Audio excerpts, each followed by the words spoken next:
Hi guys, I'm back with another message. This time it's a message from Pegasus.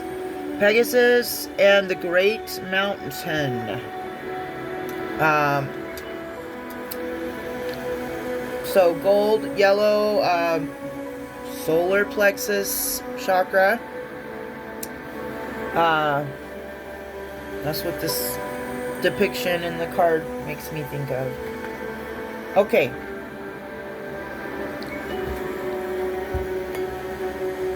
So like the stomach area is where your solar plexus would be located, and that has to do with confidence. So you could need to work with the color yellow, and citrine.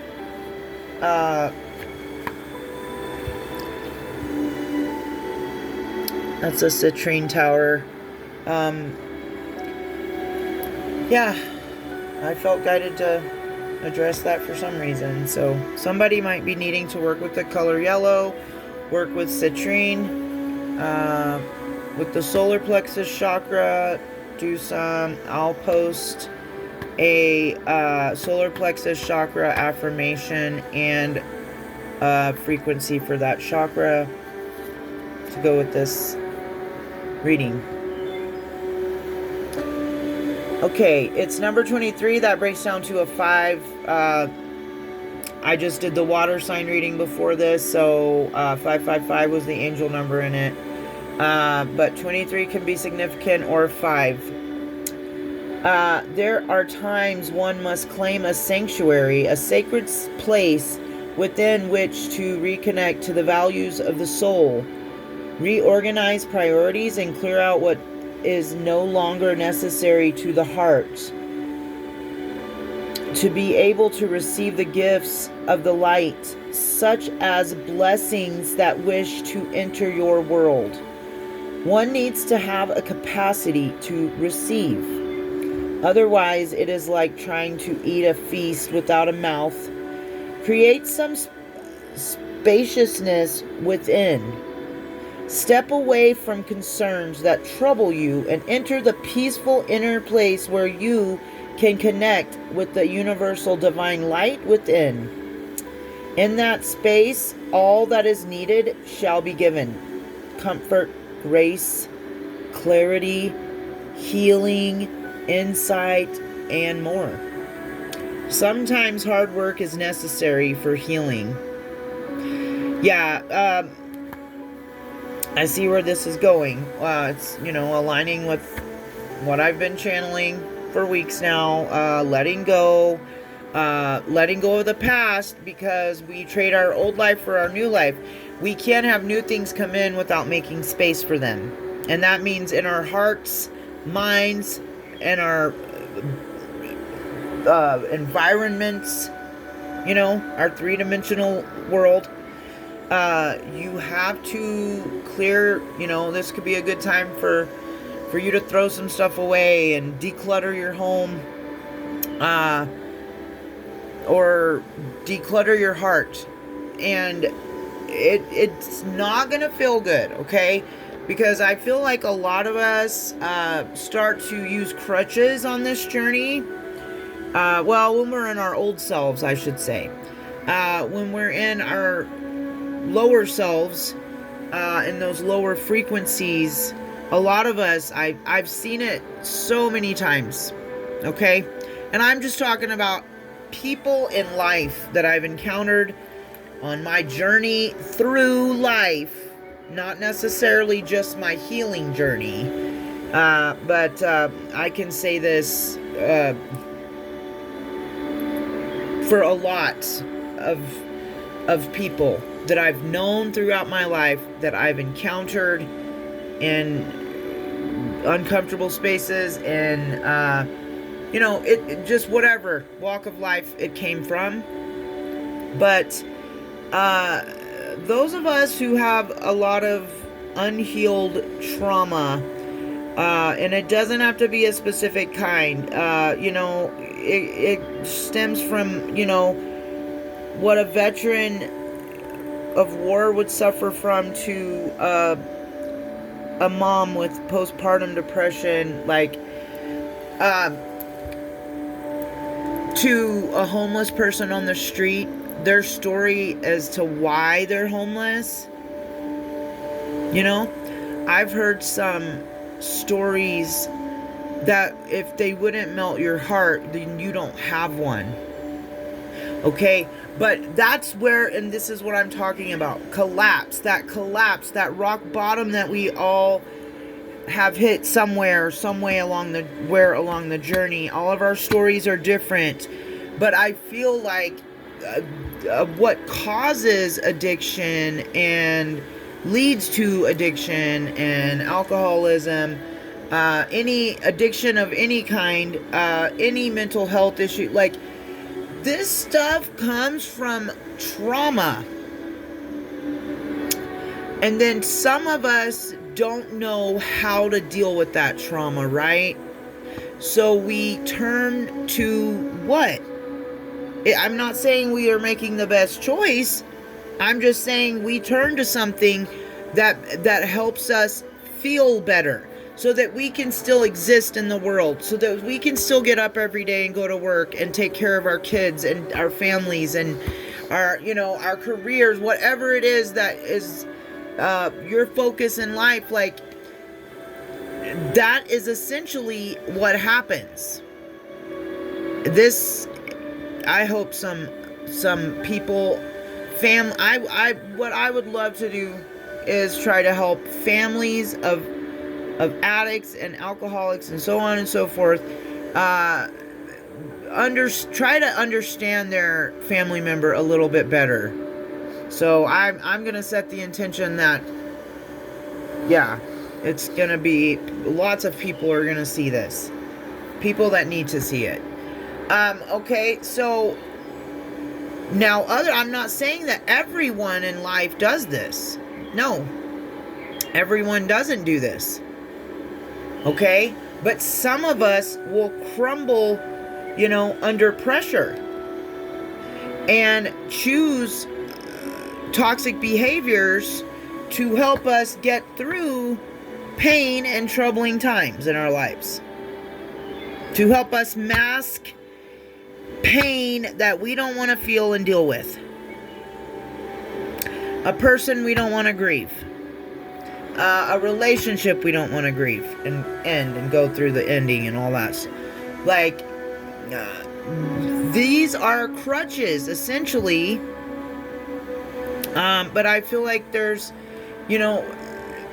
most people who have had issues of any kind like that, it's not without reason or cause, but I'm not excusing it or saying that people should get away with certain things. No, I'm not. What I'm simply saying is that some of us don't handle the trauma and the pain that trauma causes us on a daily basis, because it was a traumatic occurrence in our lives that did something to us in different ways and on different levels. A lot of us have survived some stuff that other people might not. You know what I mean? Like I said, everyone's story is different. You've been in bad situations with bad people. And sometimes you didn't know what was going on. And by the grace of God, you made it out on the other side. And then when you saw, like, your mask was, they took the blindfold off. The divine took the blindfold off. And then people's masks started falling off. And then you started seeing what was really going on around you. Who these people really were. You got to see through that mask, to see the entity inside them. Quite literally, or just on a spiritual level. Okay? Either way. And yes, it is possible. And no, it is not fun to be able to see stuff like that. Okay? But that's the road some of us travel on, because that's the gifts we've been given. Okay? But, anyway, that's what I'm trying to say, is with I don't know what I'm trying to say here. I don't know. But maybe somebody needs to be a little bit more understanding with somebody in their life that is struggling right now with something. Some kind of toxicity in their life. And it doesn't have to be an addiction or alcoholism. I was just using that as an example. We can use many things to mask pain and not deal with it because it hurts too much. But sometimes when we do that and we don't deal with it and we don't get therapy, we don't talk it out, we don't get it out somehow and work through it and feel it and heal it and release it, that is a painful process. That's what, it's very painful, because look at the links some people will go to, including myself. I'm talking about myself. This is a, kind of a testimony kind. So the links I went to avoid that pain and going through those emotions, grieving those people, grieving those relationships, whatever it was. I know what it was, and I'm just not going to be real specific right now with what my story is, because everyone's is different. But you will do crazy things. You will self-destruct. Now, that is a different kind of criminal activity, I would say, than people who are committing crimes against other people and breaking, the law. But somebody that's self-harming, they might also be, they might be breaking the law as well, but they are not threatening or harming other people, or their biggest crime is, harming themselves. And I'm talking about an addiction, with alcoholism, with anything that is harmful and life-altering. If something can ruin your life, it's life-altering, okay? So, but anyway, so this is a painful process. And we know this because there are those of us out here in the collective who have gone to great lengths to self-harm and self-destruct. That's essentially what you start to do. Because you don't want to deal with the pain, you don't want to face it, you don't want to work through it, you're afraid of change, you are reliant on things. That's codependency, that's lower vibrational energies. But we all have been there. None of us are perfect here. But yeah, I was there too. We just don't want to stay there. But what some of us don't realize when we're unawakened is that that's exactly what we're doing. We're putting ourselves in the hell realm. And then with an addiction or something that, something that we just can't live without, we got to do whatever we got to do to get that thing. And we do horrible things. No, I never did, I'm not talking about myself, but trust me, I thought about it, sometimes. But we will do horrible things to get something, that's not a good energy to be in. To have something. And I'm preaching to myself right now too, because I'm still battling with, nicotine. But that's not, but from where I used to be, about 3 or 4 years ago, it's a vast improvement, like a 180. I'm not saying one addiction is worse than another, although I do believe that is true. And I don't know why I'm talking about all this. I'm being led to for some reason. Hopefully this message finds the person who needs to hear this, but This is the healing process. It's very painful. The awakening process is very painful. It is very painful when you realize, become aware of, masks fall off people, and you start seeing them for who they truly are. Not for the appearance, but for what's underneath it. That is painful. When you have to make those realizations. But you need to know that you're never alone. And this is another reason why when we go through the dark night of the soul, when we are in our lowest, when we feel like there's no one, but there is someone. And if we reach our hand out, he will take it and help us out of that hole, that pit of darkness, that hell realm energy. But it's not going to be easy, and it's going to hurt, and it's going to be bumpy, and it's going to be testing and trying, and you're going to be tempted and tossed and turned and thrown around, and things start going well for you in life, and then then they start coming for you out of the woodwork at work and shit, and family members, and somebody you've known a long time, or an old friend, or an old partner, your current partner. Like, that is, it's very painful. So, but we gotta work through it. This journey is not for the faint of heart. Okay? But we go within and we look to God, and he gives us the life force energy that we need to get through this. He gives us the answers. He gives us the guidance. But if we're not in tune with him, and if we're not in silence, if we're not in prayer and meditation, if we're always going 100 miles an hour, just chaos, I don't like that. I don't like that.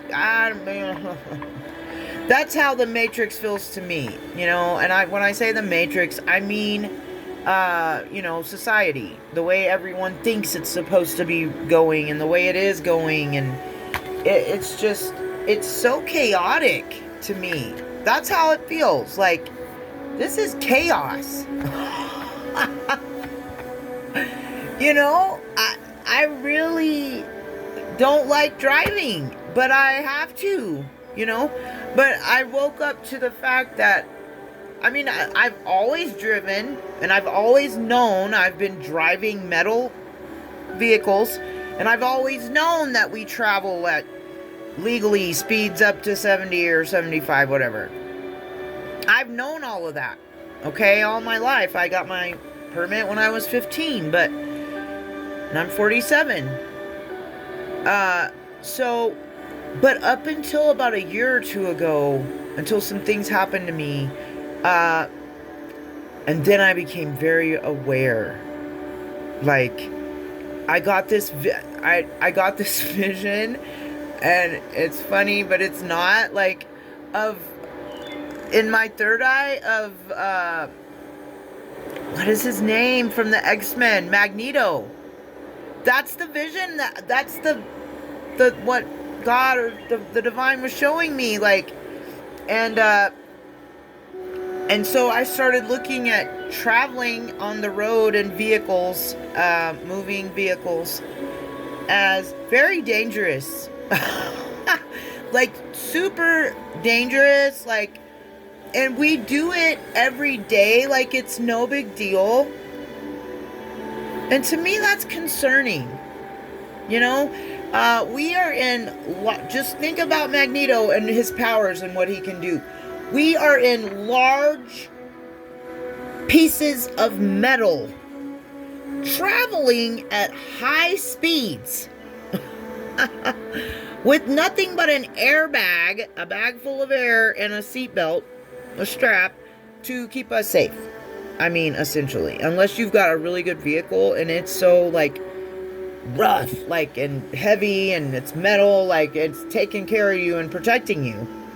Which is, you know, to me, like, you know, the more I think about stuff, like, that's the way. If it's not a big metal thing, like, maybe I just want to travel on a horse, you know? I know that's dangerous too, but not, like, not in the same ways. You know what I'm saying? But that's why I just don't like, I really don't resonate with really large towns and cities, and I just don't resonate with that energy. But anyway, I'm chasing rabbits really bad on this. I apologize. Someone needed to hear this message. At other times, so I won't apologize. At other times, we simply need to rest and let go, allowing Spirit to realign us. You have the free will to hold on to your troubles or to offer them up to a higher power that loves you unconditionally and knows how to resolve any concern. Amen. A spiritual gift is being offered to you. Your soul knows how to receive it. Allow yourself to feel worthy of grace, knowing that you thrive. You increase your capacity to embody light. This is the stuff I was trying to talk about in a past reading.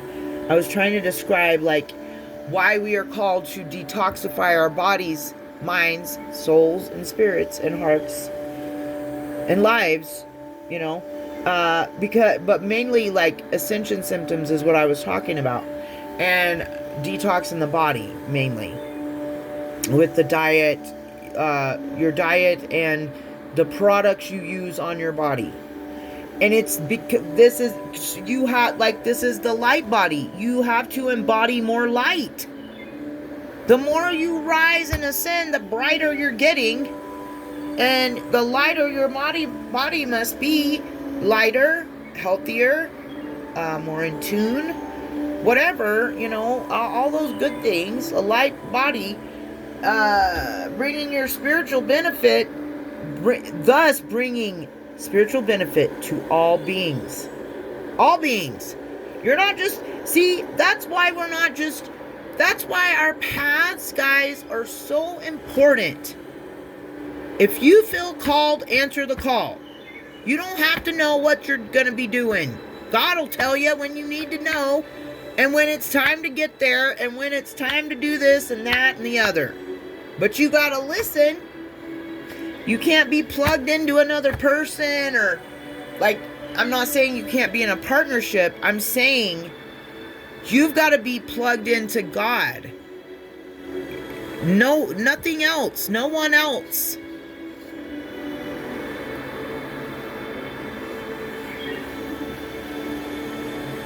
God's not going to lead us astray or forsake us. And He doesn't abandon us either. But we choose, at times, to abandon ourselves, and therefore we abandon God. But He never abandons us. So let's just clear that up. Open your mind to a whole, healthier, happier reality for yourself. An inspired idea or piece of spiritual guidance will lead you from trouble to triumph. Rest and you shall receive. So, but what, I don't know why I feel like I need to reiterate this. We answered the call because it's not just for us. It's not a selfish thing. It is the most unselfish act you will ever fulfill, to answer the call. You're doing it because you know it's right. You're doing it because God is leading you to do it. But you're also doing it because when you raise your vibration, When you answer the call, when you step up and lead, when you become the change that you're looking for, others follow suit. And that is why they always come for light workers. I don't think I should have to explain all this, but maybe I do. And that's okay, because that's why I'm here. I'm here to share my journey and go through things that have happened to me, things that could be happening to you. I'm doing all of this not for self-gratification, but for the gratification of the Most High. To show you that He is real. His power is real. The spirit world is as real as the earthly world.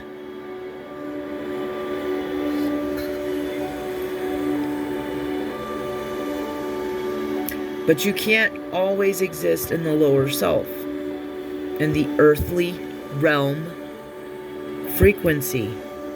You must ascend and level up so that you can see things from a higher perspective, so that you can open your heart and operate from a place of love, so that you can heal your wounds, so that you're no longer hurting other people because you've got unhealed wounds in yourself, so that you can break generational curses off of your family line, so that you can make it better for those who come behind you.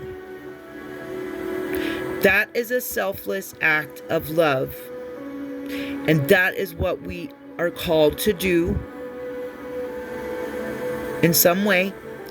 All of our callings are different, just like all of our journeys are different. But I guarantee you, whatever calling you have, it's for the spiritual benefit of all beings. And that's one of the reasons why I love the PEGASUS Oracle, is because it's in every reading.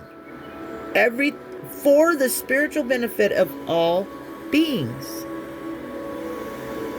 This is Christ consciousness. This is good energy. I love this reading, okay? All right, here is the blessing. Beloved Pegasus of the great mountain, you support the direct connection between the spiritual and the material. You bring messages and healing based on goodness, generosity, and grace. I open myself unconditionally to the blessings of enlightened wisdom now, choosing to rest and receive for the spiritual benefit of all beings. Okay?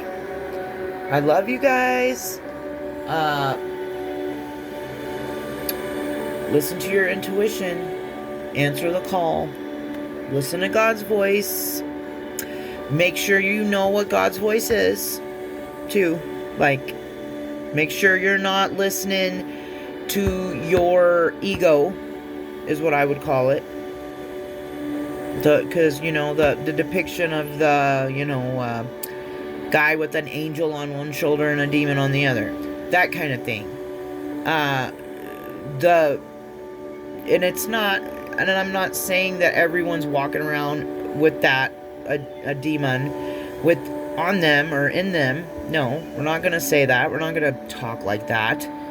But what we are going to say is, when we are in our lower selves, we are feeding certain demons that we might have at that time.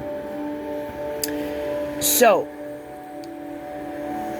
that depiction is truly the lower self. The angel is the higher self. That's however you want to see it. God, spirit, the divine, guides, ancestors, or it's your higher self, and it's all of those things. But for me, and that's how I believe. But maybe you don't believe, I know everybody's not going to believe like me, because I'm out there, and I know that, and I realize that, and I know it's hard to grasp for some people, but it's so simple to me. So anyway, I lost my train of thought. Anyways, I'm going to post an affirmation and a frequency to go with this message. This was a great energy and a great reading, and I really enjoyed it. And I pray that you all are blessed, and I'll see you next time.